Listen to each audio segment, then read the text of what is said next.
शेतकरी आत्महत्या हा गंभीर सामाजिक प्रश्न आहे आणि यावर चित्रपटांऐवजी संशोधनात्मक डॉक्युमेंटरी तयार होण्याची गरज आहे, असे मत मराठी सिने अभिनेत्री मृण्मयी देशपांडे यांनी व्यक्त केले। यवतमाळमध्ये पत्रकार परिषदेदरम्यान त्यांनी भूमिका मांडली आहे। चला पाहूया याविषयी सविस्तर वृत्त। सिनेमा हे सामाजिक प्रश्न हे असं माझं खरंच मत आहे की जेव्हा एखादा सामाजिक प्रश्न सोडवायचा असेल ना, तेव्हा तो तिकडच्या राजकीय नेत्यांच्या पुढाकाराने तो सोडवला जाऊ शकतो किंवा लोक एकत्र येऊन तो प्रश्न सुटतो।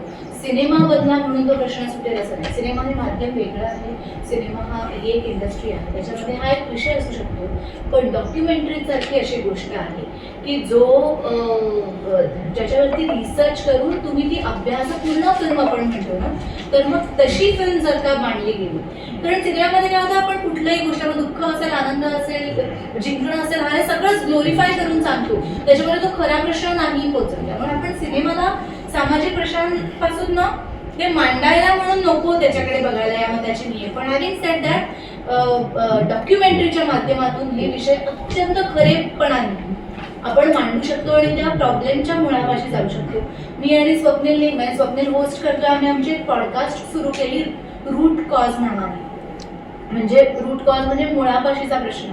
त्याच्यामध्ये गुरुदास मुलकर यांचे पहिले गेस्ट होते। मी त्यातले तुम्ही ते जर का आम्ही चॅनलवरती पाहिलं, त्याची भाषा फक्त आम्ही इंग्रजी ठेवलेली आहे, कारण आपले प्रश्न जगात पोहोचणं जास्त गरजेचं आहे, म्हणून आम्हाला त्याला कुठल्याही भाषेमध्ये अडकवायचं नव्हतं, म्हणून इंग्रजी आहे।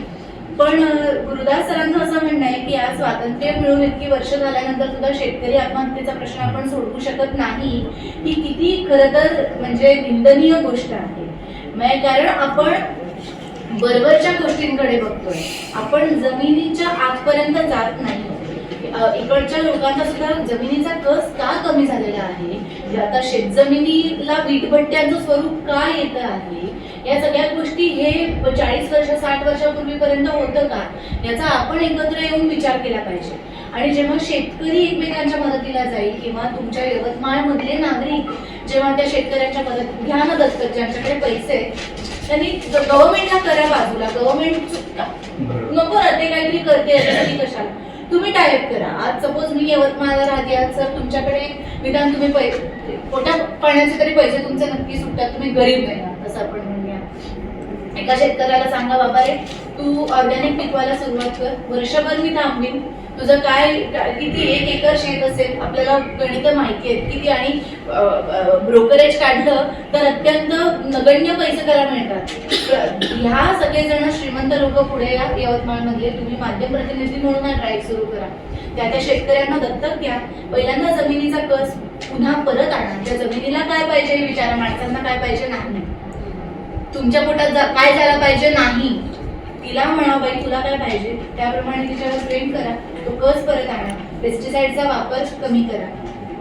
खूप चांगली चांगली पुस्तकं आहेत। एका काळातून क्रांती नावाचं वन स्टॉर रेव्होल्युशन नावाचं पुस्तक आहे, मासानोबू फुकुओका हे जॅपनीज खूप मोठे शेती करणारे होते, त्यांचं पुस्तक वाचल्यानंतर आमचं आयुष्य बदललं।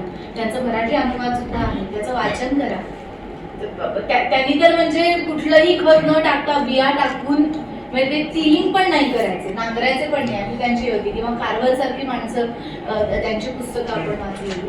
तर हे ना प्रश्न एकत्र येऊनच सोडवले जातात। जेव्हापर्यंत आपण गव्हर्नमेंट काहीतरी करेल, हा काहीतरी करेल, मग काय कलेक्टरकडे जा, इकडे जा, तिकडे जा, तसं नाही होणार। जेव्हा माणूस माणसाला मदत करायला पुढे धावून येईल ना, तेव्हा आपण एकत्र येऊन हे काहीतरी करू शकतो।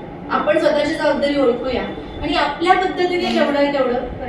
शेतकरी आत्महत्यांचा प्रश्न हा केवळ चित्रपटांपुरता मर्यादित राहू नये, तर त्यावर संशोधनात्मक दृष्टिकोनातून डॉक्युमेंटरी तयार झाली पाहिजे, असे मत मृण्मयी देशपांडे यांनी व्यक्त केले। या महत्त्वाच्या मुद्द्यांवर अधिक जागरूकता निर्माण होणे आवश्यक आहे। अशाच महत्त्वाच्या बातम्यांसाठी पाहत रहा सिटी न्यूज।